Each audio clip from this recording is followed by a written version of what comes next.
उल्टी तो नहीं हुई? नहीं। अब आज का केस बेस्ड सेशन इसमें है। ये पेशेंट जो है इसको हेड इंजरी हुई थी। कहाँ से गिर गए थे? छत से। कितने ऊपर से? एक ही मंजिला था, सीढ़ी था ना तो कैसे गिर गए थे?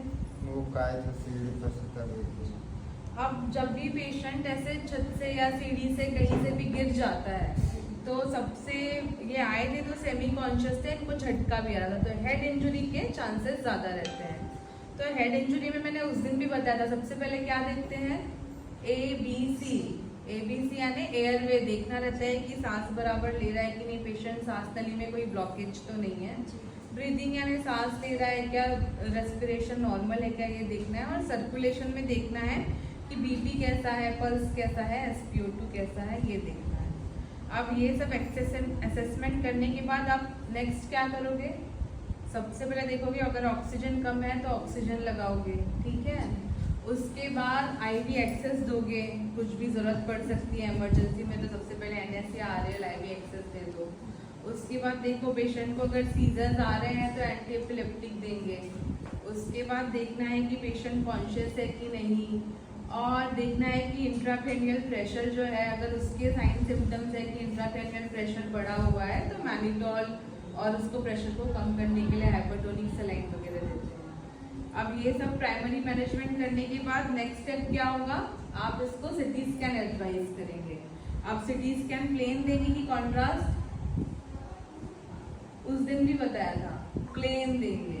प्लेन क्यों देंगे? क्योंकि अगर कॉन्ट्रास्ट देंगे तो CT स्कैन में ब्लड और कॉन्ट्रास्ट को डिफ्रेंशिएट करने में मुश्किल होगा।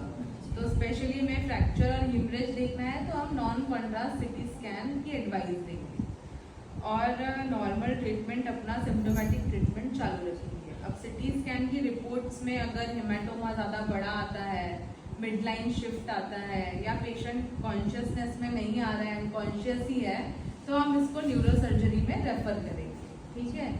और अगर हमारे ट्रीटमेंट से इनको रिलीफ है तो 2-3 दिन हम इनको ऑब्जर्वेशन में रखेंगे और फिर छुट्टी करेंगे। छुट्टी कब करेंगे? देखेंगे इनको फिर से झटका तो नहीं आ रहा है, बराबर खा पी रहे हैं कि नहीं, हेडेक तो नहीं है, वॉमिटिंग तो नहीं है, अभी सब कुछ ठीक है, तो इनकी हम छुट्टी कर सकते हैं। और कब छुट्टी नहीं करेंगे? अगर इनको रिपीटेडली सीजर्स आ रहे हैं, कॉन्शियस नहीं है, खाना पीना नहीं खा रहे हैं, तो इनकी छुट्टी नहीं करेंगे।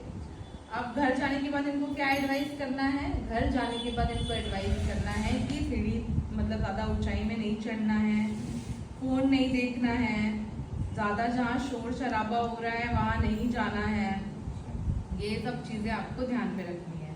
और दोबारा झटका आ रहा है तो तुरंत दिखाना है और हफ्ते भर में एक बार फिर से डॉक्टर को दिखाना है। और अगर झटका आ रहा है तो 3 से 4 हफ्ते बाद हम फिर से इनका CT करके देखेंगे कि क्या ब्लीडिंग और बढ़ तो नहीं रही है। तो समझा अच्छे से? ये प्रिलिमिनरी सबको आना चाहिए, चाहे आप डॉक्टर हो, चाहे आप पैरामेडिक्स हो, चाहे आप नर्स हो, ये प्रिलिमिनरी सबको आना चाहिए। और कोई क्वेश्चन? इंट्राक्रेनियल प्रेशर क्या होता है बताओ? कैसे जानोगे इंट्राक्रेनियल प्रेशर? अब ये होमवर्क है, ठीक है, बताना, ठीक है। चलो अब ये ठीक हो ना आप? हाँ ठीक है, ये सब कर रहे हैं तो फिर इनकी छुट्टी